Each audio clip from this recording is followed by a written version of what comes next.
હમણાં એક દી હું આયલો જતો હતો તો એક ભાઈ આમ માથે હાથ દઈને બેઠો હતો. હા જાણે નો એના હાથ વાન ડૂબી ગયા હોય એમ. એટલે મેં જઈને પૂછ્યું, ભલા માણસ હું મૂંઝાઈ ગયો, કેમ આટલો બધો ઉદાસ છે? હા ત્યાં તો એ ગાવા માંડ્યો, ગાયને મને કીધું એમ ગાવા માંડ્યો.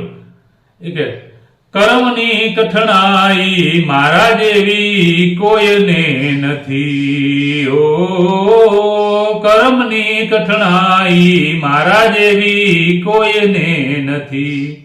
મેં કીધું તારે શું કઠણાઈ છે? મને કે ઘરવાળી માથાકૂટ થઈ ગઈ.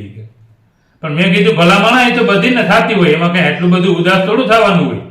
પણ મને ધમકી આપી. મેં કીધું હું ધમકી આપી? મને કે અઠવાડિયા સુધી બોલવાનું જ નહીં, કે આવી ધમકી આપી. મેં કીધું એ તો સારું કહેવાય ને, અઠવાડિયા સુધી શાંતિ. મને કે હું ધૂળ શાંતિ, કે આજ અઠવાડિયાનો છેલ્લો દિવસ.